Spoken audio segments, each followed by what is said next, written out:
Effect, मातृत्व प्रभाव। मातृत्व प्रभाव किसके ऊपर? शिशु के ऊपर, बच्चे के ऊपर। ठीक है। तो जैसा कि हम लोग जानते हैं कि नर और मादा दोनों से, नर से हमें सिंपली जो है स्पर्म और मादा से ओवम या अंडा प्राप्त।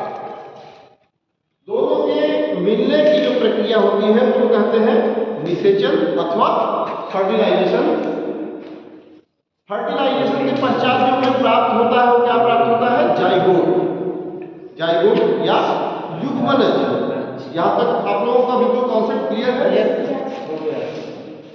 जो मैटरनल इफेक्ट जो पड़ता है बच्चे के ऊपर, जो मातृत्व का जो प्रभाव पड़ता है, सबसे खास बात मैं आप लोगों को ये बता दूं कि नर और मादा के दोनों के संसर्ग से जो भी प्रोसेस होता है और प्रोसेस के पश्चात जो शिशु का जो जन्म होता है, सबसे ज्यादा इसमें इफेक्ट जो होता है, जो सबसे ज्यादा लक्षण किसके पाए जाते हैं शिशु में, वो माता के पाए जाते हैं।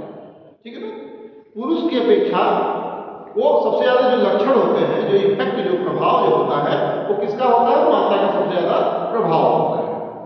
इसमें सारी चीजें आप लोग जानते हैं, गुणसूत्रों का जो ट्रांसफॉर्मेशन, मिलना जुलना और सारी चीजें, जैसे 46 गुणसूत्र और 23 जोड़ी, 23 जोड़ी, दोनों 23 जोड़ी, और ये सारी चीजें आप लोगों को पता है। इसमें क्या है कि जो केंद्रक है इनके, चाहे स्पर्म के केंद्रक है चाहे ओवम के केंद्रक है, इनमें 23 गुणसूत्र दोनों में पाए जाते हैं। ये आपको क्लियर है? उसके बाद सारी प्रक्रिया कंफर्म है। युग्मन जो इनके दोनों में मिलने से जो बनता है, निषेचन की प्रक्रिया के परिणामस्वरूप युग्मन जो बनता है जाइगोट।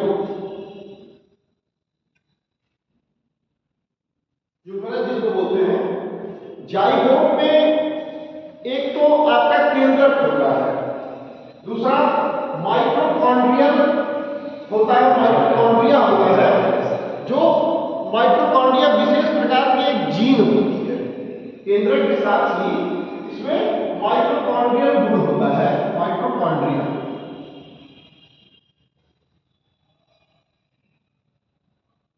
माइटोकॉन्ड्रियल जो एक विशेष प्रकार का क्या होता है? स्पेशल जीन होता है।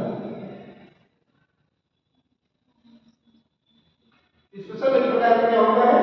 जीन होता है, जो किससे प्राप्त होता है? हमें माता से प्राप्त होता है। स्पेशल जो माइटोकॉन्ड्रियल जो जीन होता है, ये विशेष रूप से मैटरनल जीन कहलाते हैं।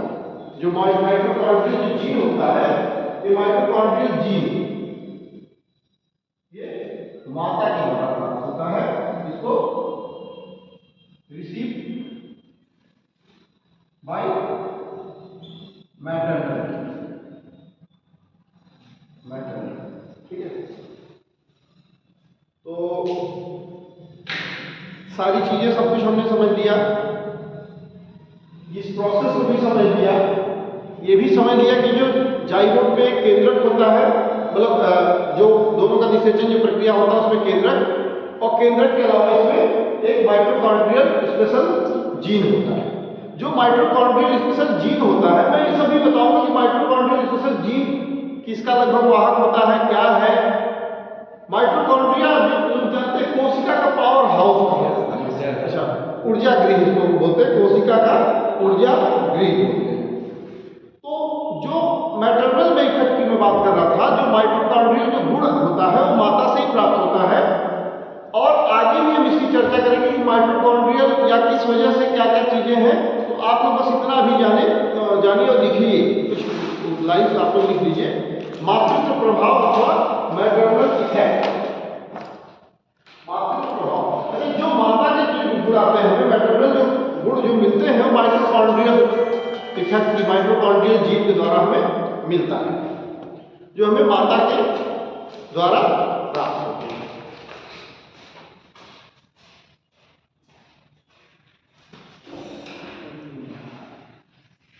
लिख लिया मैटरनल इफेक्ट। ये चीजें ऐसे ही आप बना सकते हैं, इस तरह से जैसे मैंने बनाया है, और डिस्क्राइब हम कर देते हैं, डिस्क्राइब हम कर देते हैं इसको।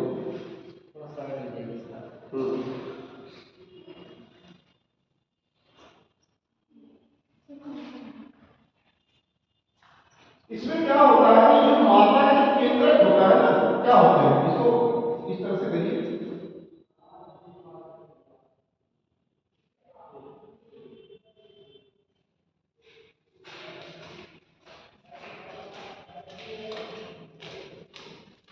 जो केंद्रक के साथ क्या होता है, माता के ओवम के जो केंद्रक होते हैं उसके साथ एक माइटोकॉन्ड्रियल जीन भी मिलता है इसी को, और जब दोनों का क्या होता है, फर्टिलाइजेशन होता है, तो फर्टिलाइजेशन के पश्चात क्या होता है, जाइगोट का निर्माण होता है। उस जाइगोट में मिलने वाले जाइगोट में केंद्रक के साथ साथ माइटोकॉन्ड्रियल इफेक्ट भी होता है, माइटोकॉन्ड्रियल प्रभाव भी देखने को मिलता है। जो माइटोकॉन्ड्रियल प्रभाव होता है वो किससे आया रहता है, माता से प्राप्त होता है। जब माइटोकॉन्ड्रियल किसके लिए उत्तरदायी है, कोशिका के पावर हाउस के रूप में है, जो एनर्जी होती है कोशिकाओं में, पेशियों में जो एनर्जी होती है, ऊर्जा होती है, ये सारी चीजें माइटोकॉन्ड्रियल प्रभाव होता है। माइटोकॉन्ड्रियल की वजह से, माइटोकॉन्ड्रियल जीन की वजह से ये सभी चीजें होती हैं।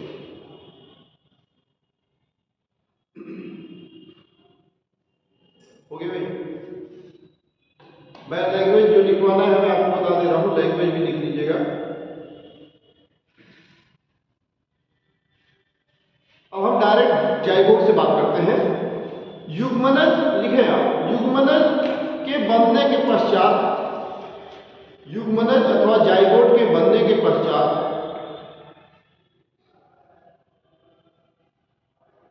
केंद्रक के अलावा माइटोकॉन्ड्रिया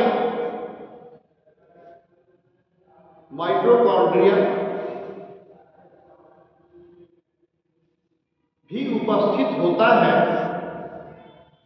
इसमें, जाइगोट में, ठीक है ना, माइटोकॉन्ड्रिया भी उपस्थित होता है जो कि विशेष प्रकार का जीन है,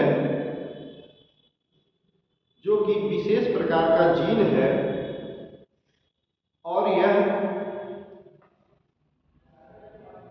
माता से, और यह शिशु को माता से प्राप्त होता है।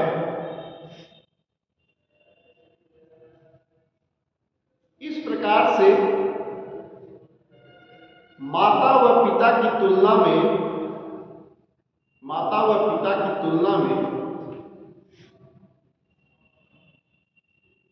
शिशु में सबसे अधिक, माता व पिता की तुलना में शिशु में सबसे अधिक माता के ही लक्षण पाए जाते हैं, माता के ही लक्षण पाए जाते हैं। अब आप समझ लीजिए कि भ्रांतियां हैं, बस स्टॉप करिए, भ्रांतियां हैं कि पुरुष वर्ग, पुरुष प्रधान समाज में यह होता है कि कुलदीपक सब कुछ यही होता है, कुलदीपक जो होते हैं, कुलदीपक कौन होते हैं, ज्यादातर जो भ्रांतियां मतलब कि जो मिथक है। अब आप समझिए कि एक कन्या के, एक मतलब फीमेल के भी सबसे ज्यादा जो गुण होते हैं वो शिशु में पाए जाते हैं, बेबी में सबसे ज्यादा गुण उस किसके, फीमेल के गुण सबसे ज्यादा प्राप्त होते हैं। और पुरुष प्रधान समाज में ये भ्रांतियां फैला रखा है, जो भ्रांतियां हमारे समाज में जो मिथक के रूप में है कि कुलदीपक, तो कुलदीपक जो है, उस कुलदीपक में किसके लक्षण सबसे ज्यादा होते हैं, माता से। तो पुरुष के तो कुछ जो जीन होते हैं, कुछ जो जेनेटिक जो लक्षण होते हैं वही आ पाते हैं, नहीं तो सारे जो लगभग वो होते हैं वो माता के ही होते हैं, वो सारे लक्षण। ठीक है, ये भ्रांतियां अगर धीरे धीरे दूर होनी चाहिए। आप लोगों को डिस्क्रिप्टिव में भी सारी चीजें दिए जाएंगे, इसमें निबंधात्मक वर्णन भी किया जा सकता है। तो ये सब चीजें, इस मिथक को आप लोग इस साइंटिफिक चीजों के द्वारा आप इनको, इसका खंडन आप लोग कर सकते हैं। ठीक है, अब आगे हम लोग बात करते हैं परख नली शिशु। परख नली शिशु मतलब test tube baby. Test tube baby हो गया। Test tube baby.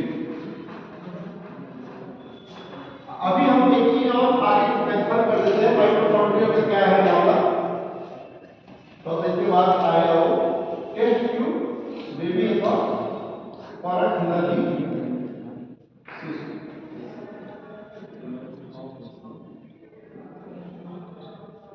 Test tube baby परख नली शिशु। परख नली शिशु क्या है? सबसे पहली जो परख नली शिशु जो थी वो कौन थी? दुर्गा। सबसे पहली जो लिखने का पॉइंट जो लिखना है, पहली परख नली शिशु क्या थी? क्या नाम होता? परख नली शिशु, जिसका नाम क्या था? दुर्गा।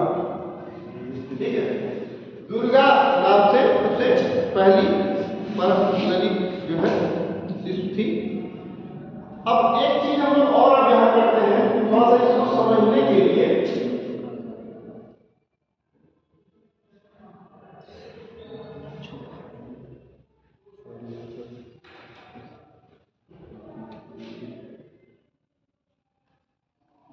सही बात है, बहुत मेरा बढ़िया ड्राइंग नहीं है, इसलिए थोड़ा सा आपको इसमें मतलब हंसिएगा नहीं। बहुत बढ़िया मेरा ड्राइंग नहीं है, क्योंकि मैं थोड़ा कुछ इस तरह से बहुत बढ़िया ड्राइंग नहीं है, इसलिए थोड़ा ये चीज नहीं रहेगा इस तरह से। और ऐसा ही ठीक है, ऐसा ही है, जिसमें ये जो है अंडाशय के रूप में है, उंगली के रूप में है। अंडाशय, उंगली, ये है गर्भाशय, और ये है क्या है भाई? फैलोपियन नलिका। फैलोपियन फैलोपियन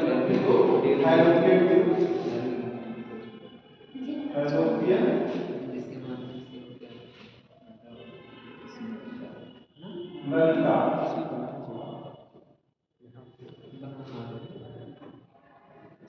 फैलोपियन नलिका, ठीक है।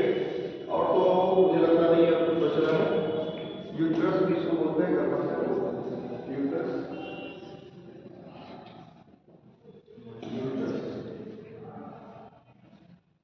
देखिए, सिंपल सी एक चीज यह है कि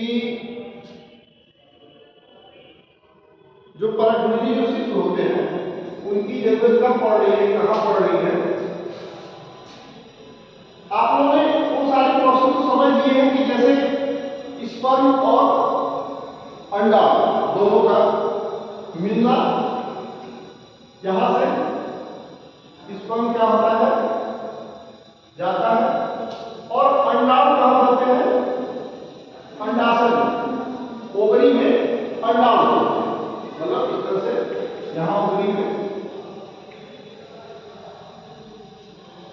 अंडाणु। सिंपल सी चीज है कि पीरियड के टाइम में जनरली देखा जाता है कि ये सारी चीजें लगभग 13 वर्ष के अवस्थाओं के बाद से शुरू हो जाती है, 12 वर्ष 13 वर्ष जो भी इस तरह से। और यहाँ पे जो अंडाणु बनते हैं, अंडाणु क्या होते हैं कि वो फिर बाद में एक विशेष पीरियड के दौरान, साइकिल के दौरान वो फिर वापस जो है टूट जाते हैं, टूट के फिर वो एक तरह से मेंस्ट्रुअल साइकिल के रूप में वो होते हैं, मतलब एक 28 दिनों का जो अवधि होता है, और इस तरह से जो है मेंस्ट्रुअल साइकिल के रूप में फिर वो आर्तन चक्र जिसको बोलते हैं, आर्तन चक्र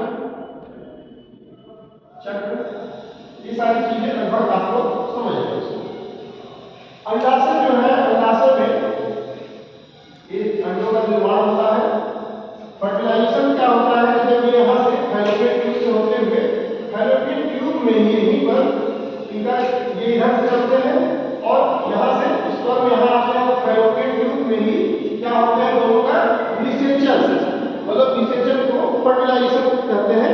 निषेचन प्रक्रिया यही कहाँ होती है, इसी ट्यूब में, फैलोपियन ट्यूब। सेम उसी प्रोसेस में क्या करते हैं हम कि परक नली जो यहाँ पे स्पर्म और जो है ओवरी दोनों का, ओवम का जो दोनों का मिलन होता है यहाँ पे, वो निषेचन प्रक्रिया कराती है। और निषेचन प्रक्रिया जो होती है यहाँ पे, ये यहाँ पे हम लोग इसको आगे समझेंगे कि किस तरीके से होता है, क्या होता है। वही चीज यहाँ पे हम परक नली में अथवा टेस्ट ट्यूब में करते हैं। वही का टेस्ट ट्यूब में क्या करते हैं, मतलब इस तरह से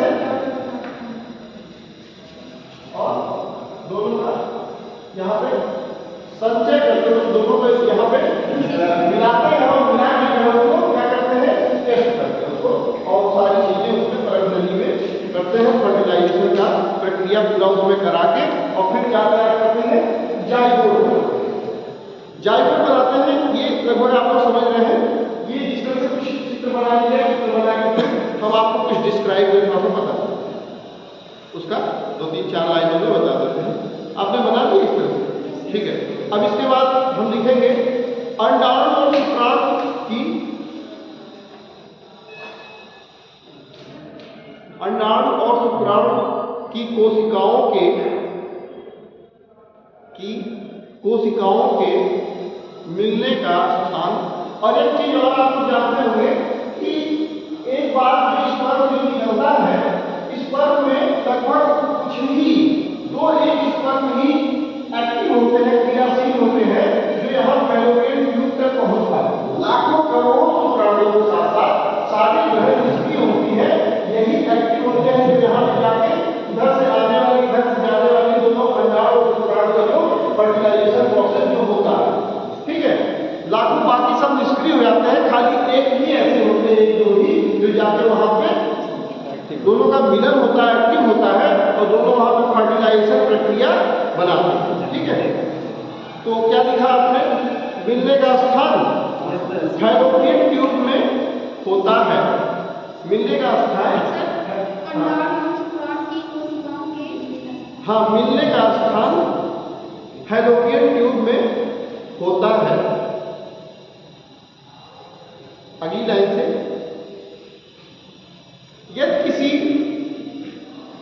यदि किसी महिला में अथवा मादा में भी लिख सकते हैं, यदि किसी मादा में फैलोपियन नलिका में ब्लॉक बन जाए, कहाँ, इस जगह में कहीं ब्लॉक बन जाए, ब्लॉकेज होता है, कहाँ, फैलोपियन नलिका ब्लॉक बन जाए अथवा गांठ बन जाए, या कहीं गांठ होता है, सिस्ट होता है, ठीक है, गांठ बन जाए, कहाँ, फैलोपियन नलिका में गांठ बन जाए,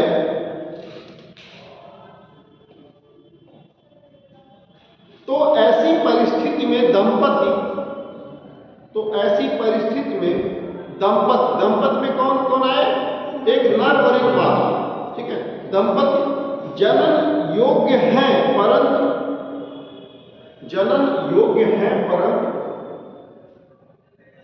इस प्रकार की विशेष परिस्थितियों के कारण, किस परिस्थितियों के कारण, गांठ या वहां पे बाधा, मतलब ब्लॉक बनने की स्थिति में, इस प्रकार की विशेष परिस्थितियों के कारण उनको बाह्य मदद लेनी पड़ती है,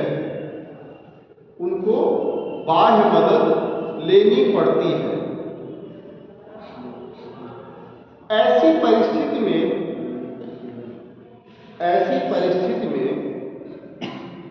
डॉक्टर IVF, जिसको इन विट्रो फर्टिलाइजेशन बोलते हैं,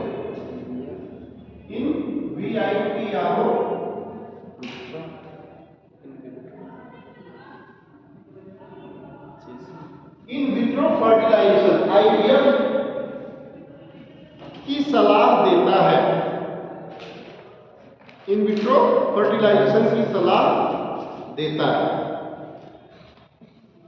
अब आप क्वेश्चन आ जाता है कि कौन सी ऐसी परिस्थितियां होती हैं जिनमें आईवीएफ की मदद लेनी पड़ती है। तो उसमें मान लीजिए 3 या 2 या 3 कारण दे दिया, 2 या 3 कारण में एक तो क्या दे देगा कि फैलोपियन नलिका में ब्लॉक अथवा अवरोध, इस तरह के शब्दों का अवरोध। दूसरा, फैलोपियन नलिका में गांठ का बन जाना, या फैलोपियन नलिका का निषेचन के लिए उपयुक्त न होना। 3 ऑप्शन आपको दे दिया। चौथा ऑप्शन यह हो गया कि उपयुक्त में से कोई है। तो आप अच्छा, उसके बाद ऐसे भी हो सकता है कि पॉइंट में भी देगा, 3-4 पॉइंट 5 पॉइंट दे देगा अपने स्तर से, और यह भी दे सकता है कि फैलोपियन नलिकाओं का अस्वस्थ होने का कारण या स्वस्थ न होने, ठीक है, फैलोपियन ट्यूब का स्वस्थ न होने, 4-5 कारण दे देगा। और सबसे जो सटीक कारण होगा आपको उसमें वह ढूंढना पड़ सकता है, ठीक है ना। अच्छा, इन्हीं के संदर्भ में आपको कथन और कारक को भी फेस करना पड़ सकता है, ठीक है ना। कथन और कारक आप उसको जब अच्छी जानकारी रखेंगे, कथन को भी समझ लेंगे और कारक को भी समझ लेंगे। भारत के संदर्भ में भी एक विकसित राष्ट्र और यहाँ का स्वस्थ जो माहौल है, स्वस्थ जलवायु है, स्वस्थ एटमॉस्फेयर है, साफ सुथरा एटमॉस्फेयर है, यहाँ के संदर्भ में भी वो चीजें कभी कभार कथन और कारक में पूछ लेगा।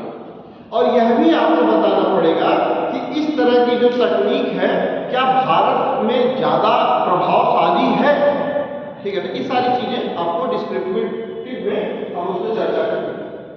तो ये सारे कारण हैं, हमें टेस्ट ट्यूब बेबी का अथवा आईवीएफ का जो है तकनीक हमें सहारा इसका लेना है। इसमें भी टेस्ट ट्यूब आईवीएफ में भी 2 तरह की बातें हो रही हैं। आईवीएफ में नहीं, इसमें निषेचन प्रक्रिया, निषेचन मतलब फर्टिलाइजेशन 2 तरह की, देख लीजिए, लिख लीजिए। 2 तरह की प्रक्रिया है, एक इन वाइवो और दूसरा इन विट्रो। देखिए, इन वाइवो क्या है, इन वाइवो, दूसरा इन विट्रो। इन वाइवो क्या है, इन वाइवो वह है जो प्राकृतिक है और इन विट्रो क्या है जो कृत्रिम। लिख लीजिएगा यहाँ पे, प्राकृतिक और कृत्रिम।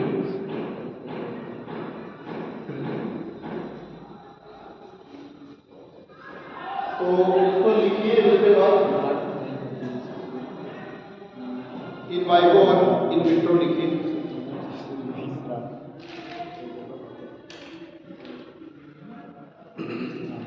सबसे पहला कारण हमने ये समझा कि ब्लॉक या इस तरह की जो समस्याएं फैलोपियन ट्यूब्स में जो आने वाली समस्याएं होती हैं वो होती है, सबसे पहले जो कारण होती है बेसिक, जो मतलब उसका रीजन होता है। अब उसके बाद हम लोग जानेंगे प्रोसेस ऑफ टेस्ट ट्यूब। देखिए इसको, प्रोसेस ऑफ टेस्ट ट्यूब। यहाँ कहीं किसी के मन में किसी प्रकार का कोई भी संशय, कोई भी सवाल हो तो बताएं।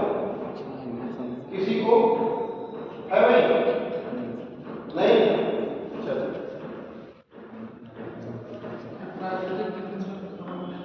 है?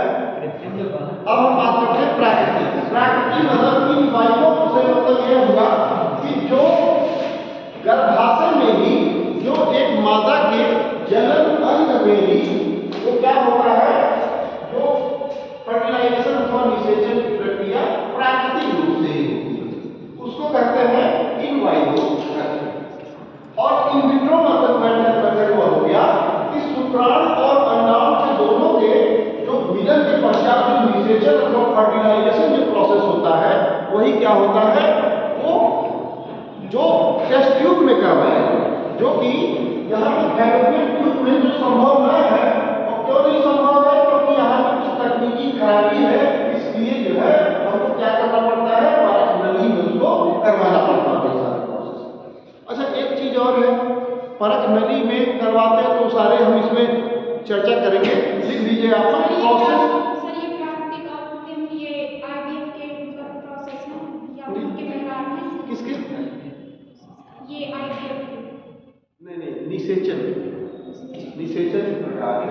देख लीजिए फर्टिलाइजेशन।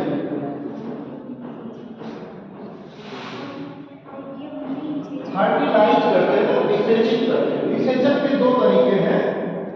निषेचन, अब आप लोग जो टेस्ट ट्यूब जो आप लोग समझते सुनते आए हैं, और टेस्ट ट्यूब जो बेबी वाला मामला है, जो परखनली वाला मामला है, इनका सिर्फ इतना ही है कि यहाँ अस्वस्थता का जो कारण होता है, ठीक है, मान लीजिए कि पुरुष को स्पर्म्स बन रहे हैं, ठीक है, अच्छे खासे संख्या में पुरुष के स्पर्म तो बन रहे हैं, ठीक ठाक है और स्वस्थ है, लेकिन कहीं न कहीं माता की जो फैलोपियन ट्यूब है, यहाँ पे प्रॉब्लम आ रही है।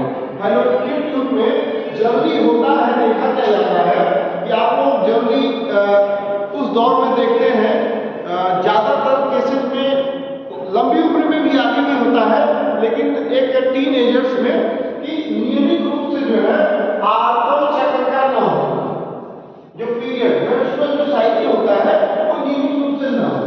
उसके कई कारण हैं। हार्मोनल चेंजिंग भी होता है। हार्मोनल चेंजिंग के अलावा किसी प्रकार की कोई गांठ होती है, गांठ के अलावा किसी प्रकार की कोई ब्लॉक होती है, तो उसमें क्या होता है कि यहाँ एक्सट्रोवर्ट पर्याप्त संख्या, लेकिन उनके घुटने के पश्चात जो ब्लीडिंग होती है, ब्लीडिंग भी जो है समय पे नहीं हो पाती है।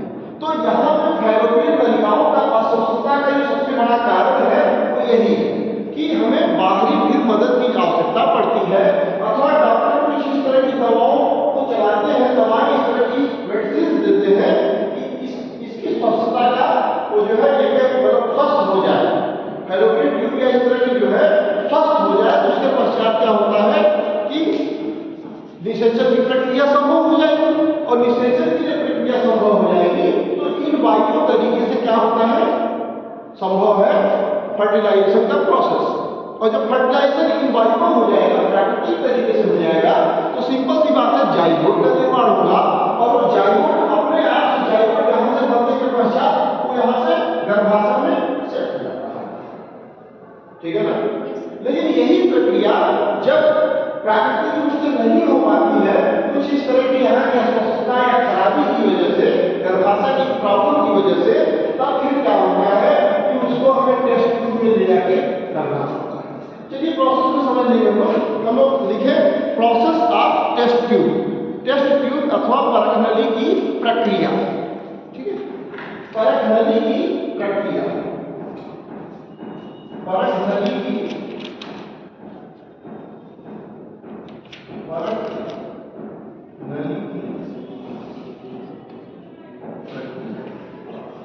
प्रोसेस ऑफ टेस्ट ट्यूब, लिख लीजिए प्रोसेस ऑफ टेस्ट ट्यूब।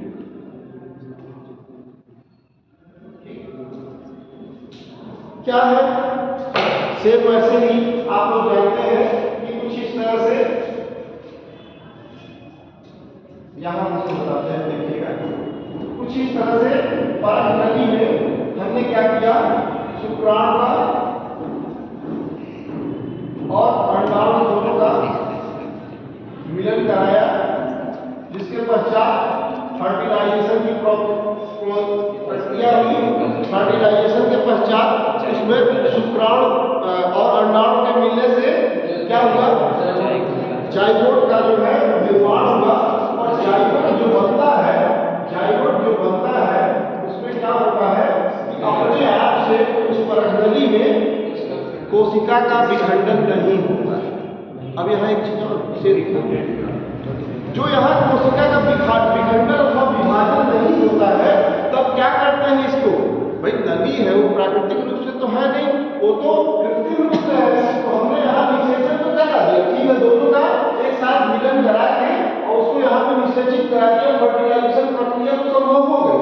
लेकिन यहाँ पे जो दोनों के मिलने जो जाइगोट बना, जो युग्मनज बना, उसमें जरूरी क्या है, फिर सेल्स का विखंडन, क्या करना, कोशिकाओं का विभाजन सबसे ज्यादा जरूरी है। और जितनी ही ज्यादा कोशिकाएं कंप्लीट संख्या में यहाँ कोशिकाओं का जब विभाजन हो जाएगा, तो कोशिकाओं के विभाजन के ही फलस्वरूप क्या होगा, कोशिकाओं के विभाजन के ही फलस्वरूप किसी शरीर का निर्माण होगा। शरीर के निर्माण के लिए आवश्यक शर्त क्या है? कंप्लीट संख्या में कोशिकाओं का विभाजन। इसको क्या करते हैं? विद्युत के झटके देते हैं, इलेक्ट्रिसिटी का हल्का झटका उसमें देते हैं, उसी ट्यूब में इसको जाइगोट। तो हल्के झटके के द्वारा क्या होता है? कोशिकाओं का विभाजन होता है। ठीक है ना? क्या कहते हैं? विद्युत का झटका, विद्युत का झटका। और क्या होता है उससे? कोशिकाओं का विभाजन,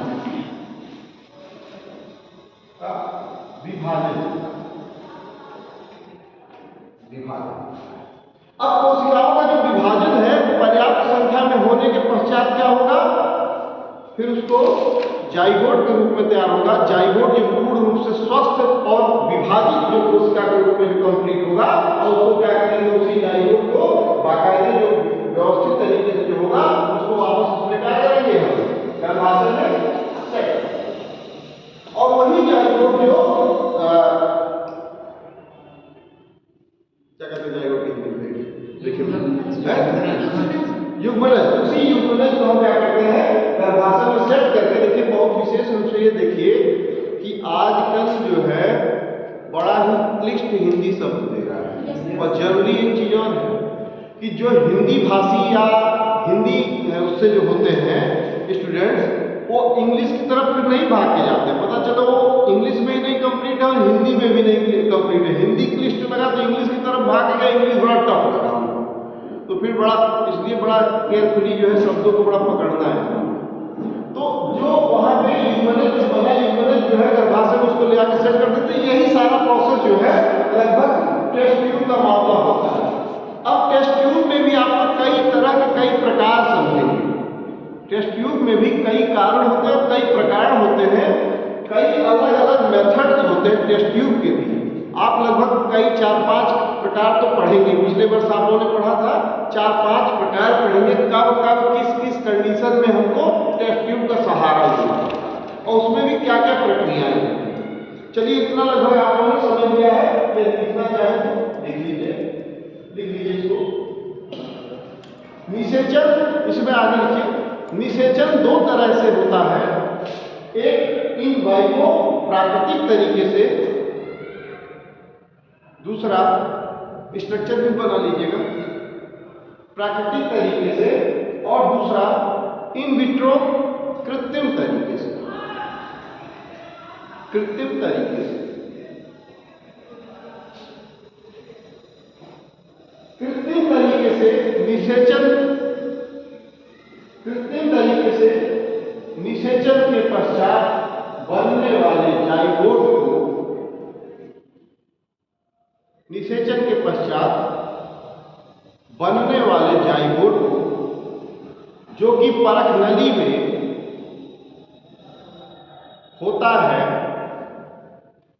जो कि परख नली में होता है या टेस्ट ट्यूब में होता है, कोशिकाओं के विभाजन के लिए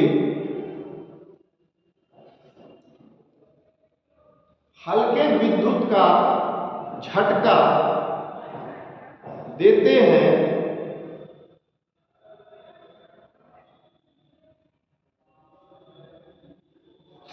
जिसके परिणाम स्वरूप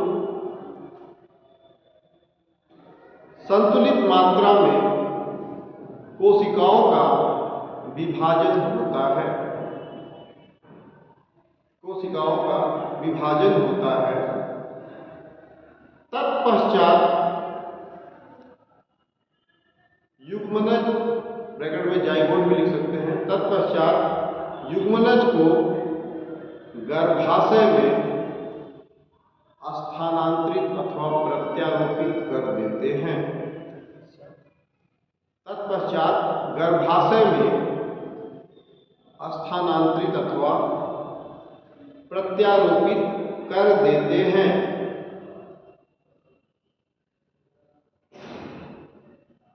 इसमें कहीं से किसी को कोई संशय, कहीं से कोई क्वेश्चन?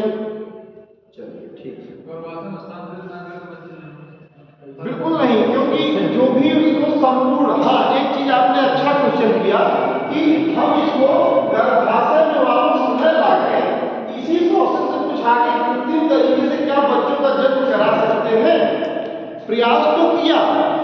विदेशी अदर कंट्रीज में, फॉरेन कंट्रीज में भी इसके लिए प्रयास किया, विकसित विदेशों में इसका प्रयास किया, लेकिन वो समस्त सारे जो चीजें होती हैं एक भ्रूण को, भ्रूण क्या है, एक प्रकार के जो जाइगोट है वही एक भ्रूण का आकार है, भ्रूण बनता है, और उसी भ्रूण को ही अगर हम चाहें तो कुछ इस तरह से कृत्रिम तरीके से और उसको क्या करें कि उसको डेवलप कर दें। जैसे जो भी पीरियड लगता है पूरा उस भ्रूण को, एक भ्रूण को विकसित होने में, वो सारे प्रोसेस हम कृत्रिम तरीके से करें, इसके लिए भी प्रयास किया, लेकिन वास्तव में कृत्रिम तरीके से, नेचुरल प्राकृतिक तरीके से जो भी सारे न्यूट्रिशन, जो सारे पोषण, जो भी सारी प्रक्रिया, जो भी एक मादा से उस भ्रूण को मिलती है, वो सारी प्रक्रिया बाह्य रूप में कराना असंभव हुआ।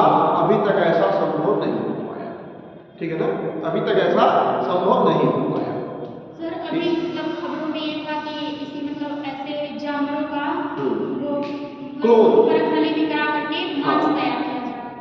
हाँ, तो उसमें भी ऐसा है ना कि जो जानवरों की प्रणाली में करा के जो इस तरह से क्लोनिंग जो तकनीक विकसित की गई, उसमें भी वो भी उसको भी फिर वापस मतलब जाइगोट के निर्माण के पश्चात उसको वापस जो है ट्रांसफर करते हैं।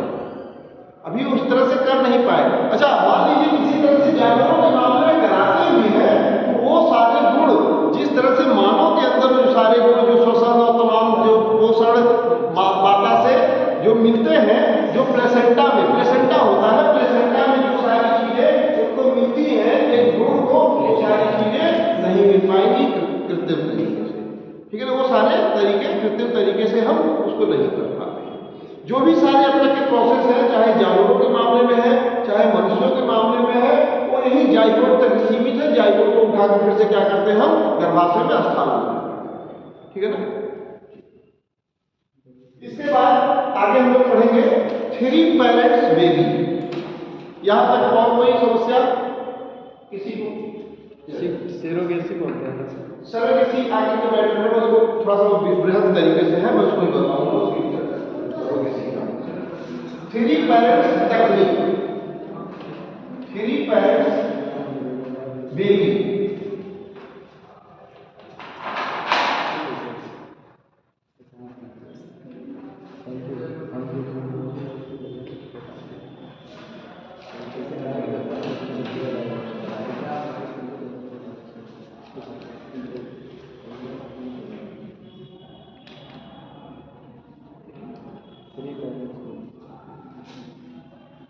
थ्री पेरेंट्स बेबी,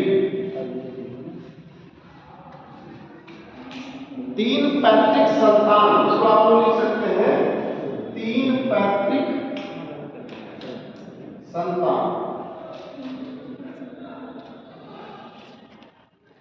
ठीक है, 3 पैतृक संतान। पहली बार इसमें लिखे 2 लाइन, पहली बार अमेरिका में वर्ष, पहली बार अमेरिका में वर्ष 2009 में इस तकनीक का इस्तेमाल किया गया,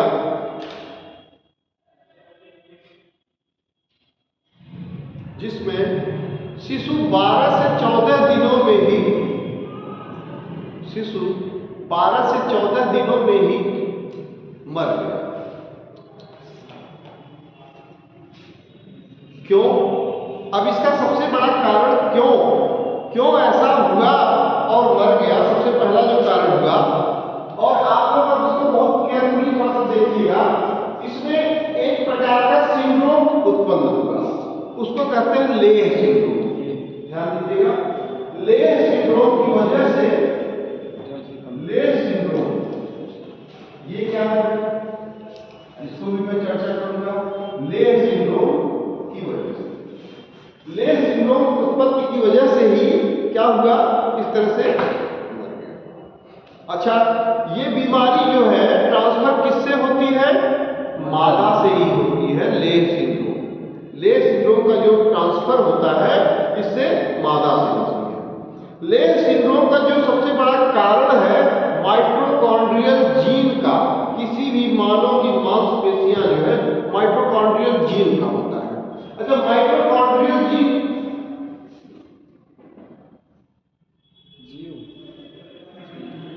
माइटोकॉन्ड्रियल जीन। अब यहाँ देखिए माइटोकॉन्ड्रियल जीन की उत्तरदायिता यहाँ आ रही है। माइटोकॉन्ड्रियल जो जीन होता है वो किस कार्य के लिए उत्तरदायी होता है? किसी भी मानव की मांसपेशियां उसमें क्या होती है, उसकी अनुपस्थिति में कमजोर हो जाती है। अब माइटोकॉन्ड्रियल जीन अगर बहुत अच्छा नहीं है, ठीक ठाक नहीं है, तो उसके अभाव में किसी मानव की मांसपेशियां कमजोर हो जाती है। खासकर किसके मामले में? पुरुषों के मामले में। यदि पुरुषों की मान लीजिए इस तरह से माइटोकॉन्ड्रियल जीन कमजोर है, पुरुषों के मामले में तो बिल्कुल चलने लायक नहीं है। महिलाओं के मामले में एक बात क्या है, जैसे मांसपेशियां वगैरह बहुत सख्त, मतलब टाइट होना चाहिए, जो बहुत ज़्यादा अच्छी खासी जो है ताकत कर ले सके। महिलाओं में तो थोड़ा मांसपेशियां अगर नॉर्मल भी हैं तब भी उनकी उत्तरजीविता रहती है, मतलब वो जी सकती है। लेकिन पुरुषों में ये संभव नहीं है। अगर माइटोकॉन्ड्रियल जीन की खराबी है तो पुरुष तो बिल्कुल अक्षम, डिसेबल। क्यों? क्योंकि इससे शरीर के कंकालीय तंत्र विकसित नहीं होते। कंकालीय तंत्र मीन्स ये जो कंकाल के ऊपर पूरा ये जो मांस पूरा छाया हुआ है, ये ढंग से विकसित नहीं हो पाता, कहीं डैमेज होता है, कहीं टेढ़ा मेढ़ा, कहीं कुछ और समस्याएं होती हैं। और दूसरी चीज, इनके शरीर में लकवा ग्रस्त जो बहुत सारी तमाम समस्याएं होती है ना, वो माइटोकॉन्ड्रियल जीन की वजह से। अब माइटोकॉन्ड्रियल जीन की समस्याएं ऐसी होती है, जो समस्या जो शिशु जो पैदा होगा, बर्थ जो लेगा, उसमें क्या होगा कि अगर मेल है तो बिल्कुल चलने लायक नहीं, अगर फीमेल है तो मान लीजिए थोड़ा बहुत नॉर्मल है, हल्का फुल्का एक्टिव, मतलब इनएक्टिव है तो उतना चल जाता है। तो पुरुषों की अपेक्षा महिलाओं में माइटोकॉन्ड्रियल जीन की अगर थोड़ा बहुत कमजोर भी रहेगा तो भी चल जाएगा, लेकिन पुरुष के मामले में बिल्कुल नहीं। ठीक है ना? और इसमें ज्यादा प्रभावित कौन होते हैं? इसमें सबसे ज्यादा प्रभावित पुरुष होते हैं माइटोकॉन्ड्रियल जीन में। तो 3 पैरेंटल जो बेबी का जो तकनीक का जो इस्तेमाल जो किया गया, उसका सबसे बड़ा कारण क्या था? माइटोकॉन्ड्रियल जीन की कमजोर होना अथवा इसमें कुछ विषमता या इफेक्ट प्रभावित होने की वजह से। 3 पैरेंटल जीन की अब जरूरत कहां पड़ी भाई? देखिए यहां जैसे एक तो पुरुष है, पुरुष के मामले में मान लीजिए इससे तो ठीक है, स्पर्म निकला और स्पर्म से ठीक है, स्वस्थ है, जैसे भी है ठीक है। महिला में क्या है? महिला के मामले में इसमें ओवम जो है, इसका अंडाणु जो है, अंडाणु जो इसका, उसमें माइटोकॉन्ड्रियल जीन के मामले में ये क्या है? कहीं कहीं प्रभावित है, ग्रसित। अब माइटोकॉन्ड्रियल जो जीन इसका जो प्रभावित होगा, जो ग्रसित होगा अंडाणु में, माइटोकॉन्ड्रियल जो जीन होगा वो ग्रसित होगा, तो यहाँ हमें क्या जरूरत पड़ती है? तीसरे मादा की, मतलब दूसरे मादा की, तीसरे मादा नहीं, दूसरे मादा। एक मादा तो ऑलरेडी एक नर मादा तो होते ही है, दूसरे यहाँ मादा की जरूरत है। फिर क्या होता है? उनके अंडाणु को निकालते हुए उनके एक थर्ड की मादा जो है, ये कहता है नर एक है और एक और जो आई, इसमें क्या होगा? मादा के इनके अंडाणु को निकालते हैं, और अंडाणु जो निकालते हैं इसके केंद्रक को निपटा देते हैं, हटा देते हैं। केंद्रक को हटा के इसके केंद्रक उठा के वहां पे डाल देते हैं। केंद्रक का रहना जरूरी है, इनके केंद्रक का, उसके केंद्रक का हटा देना इसलिए जरूरी है, अगर वो केंद्रक उसका रहेगा तो संपूर्ण रूप से इनका कोई मतलब नहीं होगा। फिर सारी जो जेनेटिकली सारी चीजें बिल्कुल सारी सब कुछ जो आएंगी वो इनके आएंगे, इनका मतलब ऑप्शंस पूरी तरह से। इसीलिए हम इनके अंडाणु को तो लेते हैं, लेकिन खाली केंद्रक को जो है क्या करते हैं? हटा के केंद्रक को इनके इस्तेमाल करते हैं, क्योंकि केंद्रक किसका उत्तर वो है? रिस्पॉन्सिबल जीन का, जीन का रिस्पॉन्सिबल है। तो ये जो जीन पूरी तरह से इनके, सिर्फ इसका कौन सा गुण लेते हैं? माइटोकॉन्ड्रियल जो होता है वही इनके गुण को हम पूरी तरह से उपयोग करते हैं। अब यहाँ एक चीज और देखिए, ठीक है कि दोनों लोगों के जेनेटिकली जो सारे लक्षण होते हैं वो मिल गए, जेनेटिकली लक्षण मिलने के बाद इनके माइटोकॉन्ड्रियल जो गुण है वो मिल एक बालक में, एक शिशु में आए ना। तो इस तरह से अच्छा, यहाँ एक चीज और है कि जो जाइगोट का निर्माण बनता है, इसको सेम वही प्रोसेस जैसा यहाँ पे हो रहा है, सेम वही प्रोसेस, और फिर यहाँ पे इस पुरुष के ये जो फर्टिलाइजेशन का जो प्रोसेस है कुछ इस तरह से इनके इससे क्या करते हैं, निषेचित कराते हैं। इस केंद्रक को, इनके केंद्रक को उठा के पहले वाली बात के इसमें डाल देते हैं और इनके केंद्रक को हटा देते हैं, और केंद्रक को यहाँ लगाने के बाद फिर इनके स्पर्म से इनके एक्स को क्या करेंगे, निषेचित करा देंगे। फर्टिलाइजेशन के पश्चात क्या होता है, बनता है जाइगोट।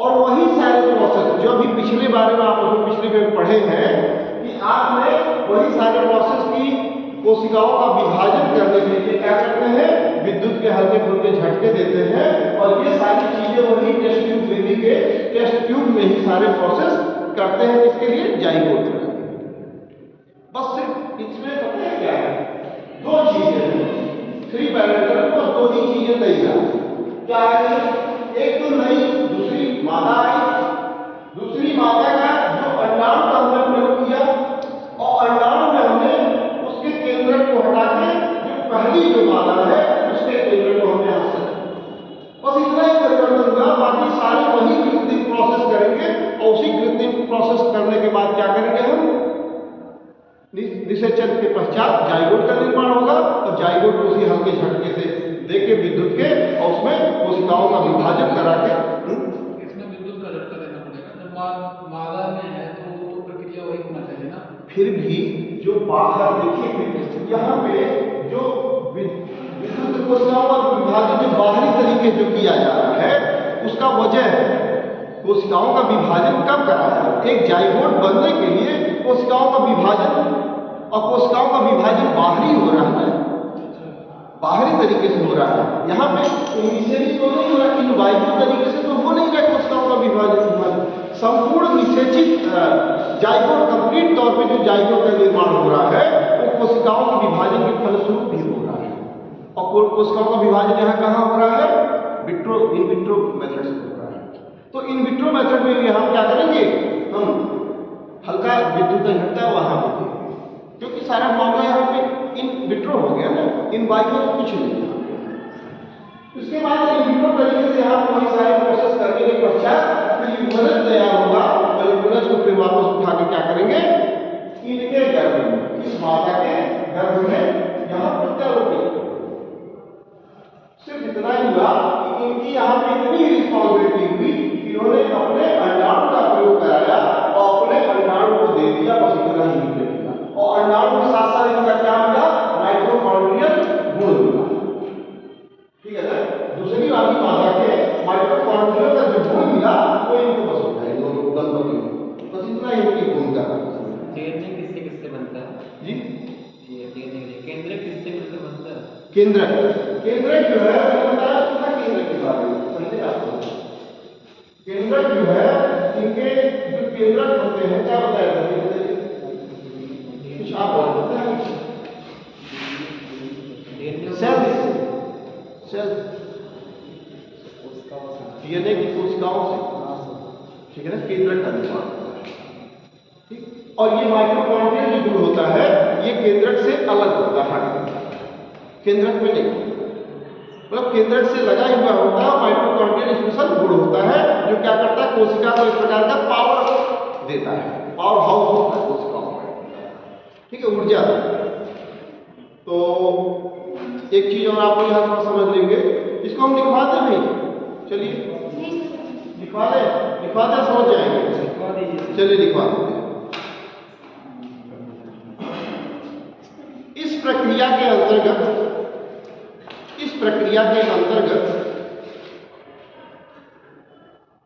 एक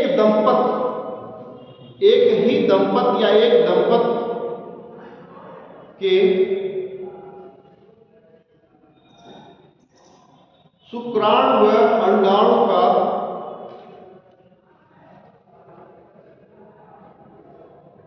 अंडाणु में सिर्फ शुक्राणु का ही प्रयोग करते हैं सिर्फ शुक्राणु का ही प्रयोग करते हैं तथा पहली मादा से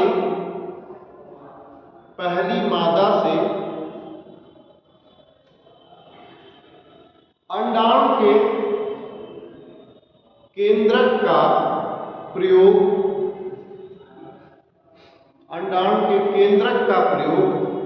दूसरी मादा के अंडाणु के केंद्रक के स्थान पर करते हैं। दूसरी मादा के अंडाणु के केंद्रक के स्थान पर करते हैं। ब्रैकेट में लिख लीजिएगा, दूसरी मादा के अंडाणु के केंद्रक को हटाकर। ये सोचेंगे कि दूसरा केंद्रक कहाँ से पूछ जाता है, ये मत सोचिएगा। इस ब्रैकेट में लिख लीजिएगा, दूसरी मादा के केंद्रक को हटाने के पश्चात पहली मादा का क्या करते हैं, केंद्रक को आप प्रत्यारोपित कर देते हैं।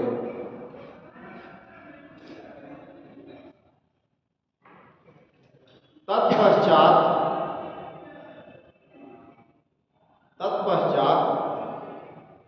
पुरुष शुक्राणु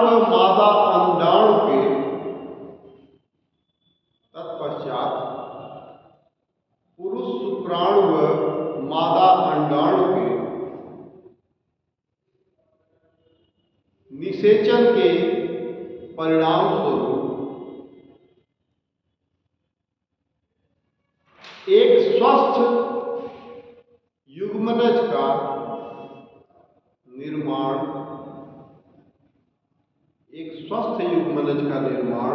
या जाइगोट का निर्माण, जिसमें दूसरी मादा के एक्टिव माइटोकॉन्ड्रियल गुण के साथ होते हैं।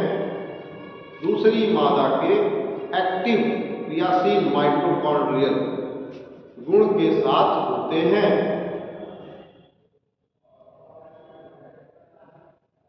और कृत्रिम तरीके से जाइगोट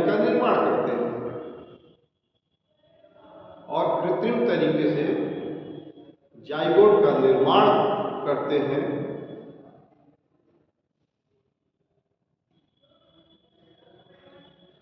इस प्रकार बनने वाले जाइगोट को प्रथम मादा के गर्भ में या गर्भाशय में, मतलब इसमें ओवरी, गर्भाशय में प्रत्यारोपित अथवा स्थानांतरित कर देते हैं। प्रत्यारोपित अथवा स्थानांतरित कर देते हैं। सरोगेसी की भी चर्चा करूंगा, उसमें कुछ कारण हो। सरोगेसी पे आप लोगों ने कुछ डिस्क्रिप्टिव में चीजें पूछी जाती, कथन कारक भी आजकल बहुत ज्यादा पूछ रहा है। ठीक है, मैं उसकी चर्चा करूंगा इसके बाद। क्या लिखा आपने? कर देते हैं। ठीक है, अच्छा, इसमें एक चीज और है। भारत में, अगली लाइन लिखिए, भारत में इस प्रकार की बीमारी बहुत ही कम देखने को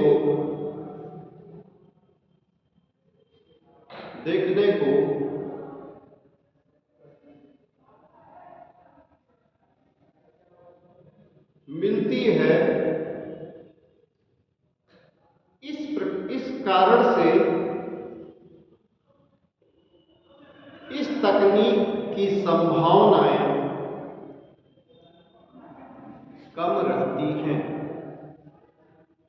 इस तकनीक की संभावनाएं कम रहती हैं। अब एक चीज विशेष रूप से आप लोग जान लीजिए कि बीमारी और सिंड्रोम, ये दो चीज, एक तो बीमारी है, बीमारी, और दूसरा सिंड्रोम। ये क्या है? बीमारी वह होता है जो लक्षणों का एक समूह होता है। लिख लीजिए, बीमारी के सामने एरो लगा के, बीमारी क्या होता है? बीमारी लक्षणों का समूह होता है। बीमारी लक्षणों का समूह होता है। बीमारी लक्षणों का समूह होता है।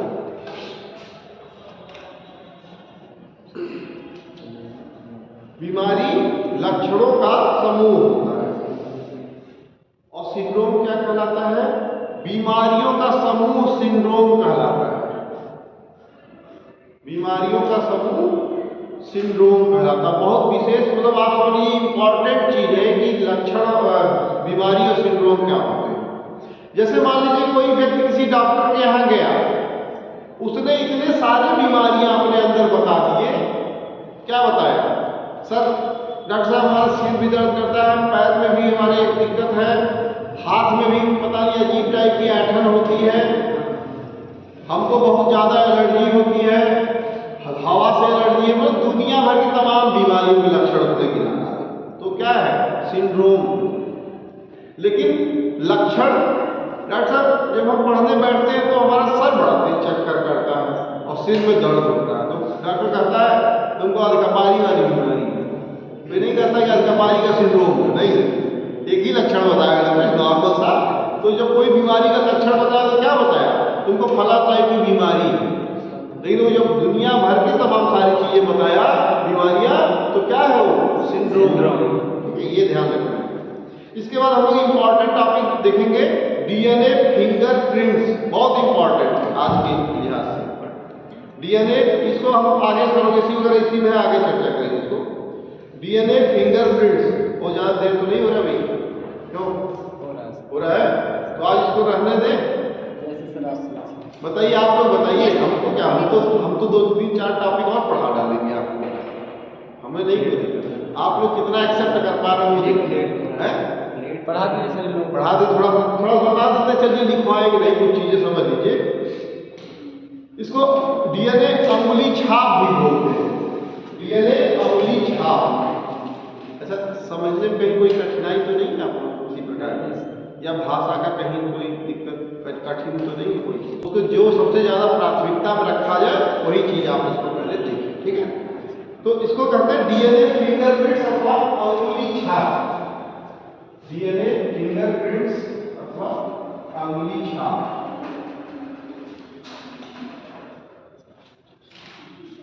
डीएनए फिंगरप्रिंट्स,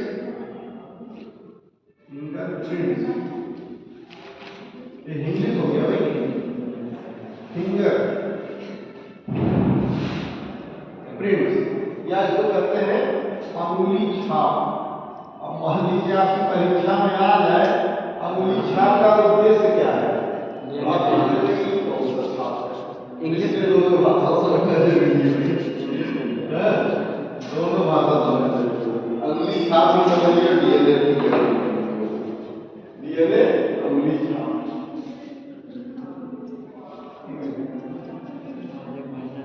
अभी तक तो अंगूठा छाप सुना था, या अंगुली छाप क्या है? तो इसमें लिख ले, पहला पॉइंट बना के, इसकी खोज एलिस जेफर ने किया है। इसकी खोज एलिस, पहले भी आप लोगों को लिखवाया हूं लेकिन फिर से लिख लीजिए। इसकी खोज एलिस जेफर ने किया है विश्व स्तर पर, ठीक है ना भाई? और भारत में डॉक्टर लाल सिंह ने किया है। भारत में डॉक्टर लाल सिंह ने किया है खोज। क्या खोज किया? अगला पॉइंट, यह एक प्रकार की बायोमेट्रिक्स तकनीक है। यह एक प्रकार की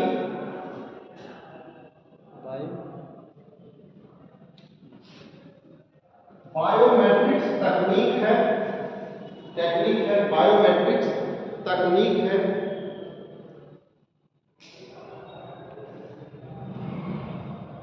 यह केवल हमशक्ल अथवा हमशक्ल जुड़वा को, यह केवल हमशक्ल जुड़वा को पहचान नहीं पाती।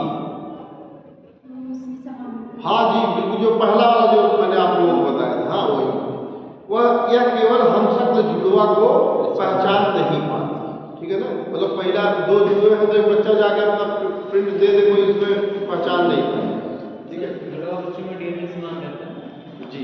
लगभग बहुत सारे केसेस में बहुत सारी चीजें, और उसमें हम आपको बता रहे हैं। अब आप लोगों को मैंने बताया था एक चीज यह है कि इस तरह से द्विगुणित संरचना वाली क्या होती है, डीएनए होती है।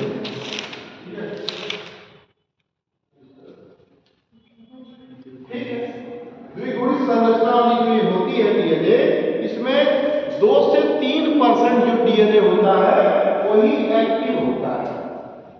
2 से 3% डीएनए।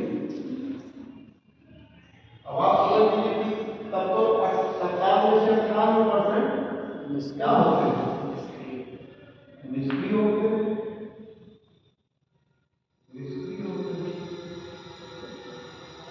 अब यहाँ सबसे बड़ी चीज यहाँ ये समझने वाली है कि जो समान होते हैं वो तो ठीक है अपने आप में, जैसे, और एक सबसे खास चीज जो निष्क्रिय जो डीएनए होते हैं, जैसे मान लीजिए सक्रिय है, निष्क्रिय है, निष्क्रिय है, सक्रिय है, निष्क्रिय है, निष्क्रिय है, निष्क्रिय, तो कहीं एक सक्रिय रहेगा, निष्क्रिय की संख्या भरमार रहेगी। ठीक है, इस तरह से इनके पट्टिकाओं निष्क्रिय जो रहेंगे वो 97 से 98% रहेंगे, और सक्रिय 2 से 3% ही डीएनए होते हैं। लेकिन जो सक्रिय डीएनए होते हैं वो लगभग सब में एक जैसे ही होते हैं। अब यहाँ पहचान किससे होती है, निष्क्रिय डीएनए से, जो डिफरेंट होते हैं, मतलब इनके जो डीएनए होते हैं इनके बहुरूपता प्राप्त पाई जाती है। बहुरूपता मतलब एक प्रकार की होती ही नहीं है। निष्क्रिय डीएनए जो होती है किसी भी मनुष्य की एक तरह की नहीं होती है, उनमें बहुत सारी डिफरेंसेस पाई जाती है। और वास्तव में जो डीएनए फिंगरप्रिंटिंग होती है वो इस सक्रिय वाले से नहीं पहचान होती है, निष्क्रिय वाले से पहचान। मतलब ये आप समझिए धागे में लंबी सी संरचना है और इसी के चारों तरफ जो है वो निष्क्रिय वाले भी इसी सक्रिय को घेरे रहते हैं, और इनको अलग अलग जब इनके जो टुकड़े होते हैं इनके अलग अलग इस तरह से टुकड़े भी कई होते हैं, छोटे बड़े इस तरह होते हैं, पर उसको भी प्रक्रिया के तहत मैं बताऊंगा। उसमें आप ये समझ लीजिए कि इनमें भी जो निष्क्रिय जो होते हैं इनको कहते हैं सैटेलाइट डीएनए। पूछ लेता है आपसे मान लीजिए परीक्षा में कि निष्क्रिय डीएनए को क्या कहते हैं और उनकी परसेंटेज कितनी होती है। ठीक है, तो वो 97 से 98% निष्क्रिय डीएनए होते हैं और उनको सैटेलाइट डीएनए अथवा क्या उपग्रहीय डीएनए कहते हैं। अब वो उपग्रहीय नहीं, सैटेलाइट डीएनए का मतलब इनको पृथ्वी को घेरे रहते हैं, उपग्रहीय व्यवस्था। ठीक है, घेरे रहते हैं। विकसित देशों में जन्म के साथ ही डीएनए फिंगरप्रिंटिंग कर लेते हैं। अब आप ये भी समझिए, जो बहुत सारे ऐसे कंट्री हैं जो विकसित हैं, डेवलप्ड हैं, उनके यहाँ क्या होता है, आपके यहाँ भी एक शुरुआत क्या हुई, बच्चा जन्म लिया उसका एक जन्म का सर्टिफिकेट बना देते हैं, चाहे सरकारी हो चाहे प्राइवेट हो, लगभग अब बन ही जाते हैं, बाकायदे स्वास्थ्य हेल्थ कार्ड बनते हैं। लेकिन जो डेवलप्ड कंट्रीज हैं वहाँ क्या होता है कि उनके डीएनए के अवशेष तुरंत तत्काल ही बैंक में जमा होता है। वो एक सुविधा वहाँ एक है। क्यों? क्योंकि आगे की तमाम तरह की कार्रवाइयाँ मैं इसमें आप लोगों को पूरा डिस्क्रिप्टिव बताऊंगा, और इससे आने वाली तमाम चैलेंजेस और भारत के मामले में इसमें क्या क्या सावधानियां और कौन कौन सी समस्याएं आगे आ रही हैं, क्या क्या चीजें हैं, कानून ने इसको कितना मान्यता दिया, उसकी भी मैं चर्चा यहाँ करूँगी। ठीक है, तो इसमें क्या है कि घटना स्थल पर इसकी डीएनए की जरूरत कहाँ पड़ती है, डीएनए फिंगरप्रिंटिंग की जरूरत कहाँ पड़ती है, घटना स्थल पर मिली हुई कोशिकाओं के जो केंद्रक होते हैं वही डीएनए के जो है द्वारा निकालता है। जो कोशिकाएं होती हैं, चाहे बाल, नाखून, कहीं भी कुछ भी, किसी ब्लड के स्पॉट या शरीर के यहाँ तक कि कपड़े उपड़े से कहीं से कुछ भी मिल जाए, एक रेशा भी मिल जाए उस शरीर का अपराधी का, उससे भी क्या होता है, डीएनए फिंगरप्रिंटिंग किया जाता है। ठीक है, क्यों? क्योंकि उनके जो सेल्स, जो कोशिकाएं होती हैं, उन्हीं कोशिकाओं के माध्यम से। इसके बाद ये भी जान लीजिए, इसमें थोड़ा सा प्रोसेस लंबा है, बताया कि रहने कल लिखवा देना और पूरा डिटेल। इसमें 4-5 बहुत स्पेशल जो वर्ड्स हैं, क्या क्या करते हैं, इसका प्रोसेस कैसे होता है। अब आप समझ लीजिए कि जो इनके निष्क्रिय जो होते हैं क्या? डीएनए। उन्हीं के द्वारा, और कैसे इसकी पहचान करते हैं निष्क्रिय डीएनए से, उसके कुछ एक प्रोसेस है बाकायदे चैनल, उस प्रोसेस के तहत से, और इसमें कुछ अलग टाइप के जो है मशीन की आवश्यकता होती है, जिसको पीसीआर मशीन बोलते हैं। पीसीआर, जिसको पॉलीमेरेज चेन रिएक्शन बोलते हैं, पीसीआर मशीन। अच्छा, उस पीसीआर मशीन के भी थ्रू कैसे करते हैं, फिर क्या क्या होता है, फिर कौन से वो किए जाते हैं, फिर इसको विद्युत अपघट्ट के रूप में उसमें इलेक्ट्रोलिसिस प्रक्रिया और सारी चीज़ें, फिर कैसे वे एक रेखा में आते हैं, वो सारी चीज़ें हम लोग चर्चा कल कर लेंगे, और ऐसे करेंगे जो आपकी बिल्कुल समझ में एकदम सही से आ जाए। मुझे देखिए, समझाने का जो तरीका है वो इस तरह से मैं रखा हूँ जो आपको लगभग समझ में आ जाए। बड़ी तेजी से बोलता चला जाओ, या इंग्लिश शब्दों का प्रयोग करूँ, या बहुत अंग्रेजी शब्दों का प्रयोग करते हो फटाफट भाग जाओ। नॉर्मली मुझे ऐसा लगता है कि जो मैं प्रक्रिया अपना रहा हूँ, प्रयास ये कर रहा हूँ कि आप लोगों ने अब तक जिस चीज़ को बहुत क्लियर नहीं किया वो यहाँ पे क्लियर हो जाए, इसके बाद नहीं आपको मौका मिलना है इसके बाद। तो वो एक एक चीज़ों को बहुत आराम से और बहुत समझते हुए उस चीज़ को हम सब चल रहे हैं, ठीक है ना, कि हम एक एक चीज़ों को यहाँ पे समझ लें क्या चीज़ है। भाई छोटी सी बात है कि हम लोग हाई स्कूल या इंटर में रहे होंगे, टीचर्स ने बड़ी तेजी से बोल दिया इन वायु इन विट्रो फटाफट। अब हमारा मामला ये है कि इन वायु को हम 4 बार बताएंगे, भैया ये जो है मामला उसका है, प्राकृतिक का है, प्राकृतिक तरीके से हम 4 बार बताएंगे। कृत्रिम तरीके से इन विट्रो, भैया ये देखो इन विट्रो है, ये मामला सब वही है, कृत्रिम तरीका है, वही टेस्ट हुआ था। तो उसको समझा क्योंकि ये आपका लास्ट चांस है, इसके बाद अब आपको नहीं पढ़ना है, समझ रहे ना। ये तो बहुत थोड़ा सा सीक्वेंस में ठीक है, सीक्वेंस में बहुत ध्यान नहीं देना है, सीक्वेंस में कैसे क्या करना है, ठीक। और भी कुछ चीज़ें हैं। अच्छा, आप लोग यह करिए कि बायोटेक्नोलॉजी में और भी बहुत सारी चीज़ें लेकर आइए, या आप लोग ग्रुप पे उसको भेजिए, तो अगले चैनल अगले उसमें जो है आपको हम अगले क्लास में उसको बताएं, ठीक है ना। चलिए आज के लिए इतना ही रहने दें।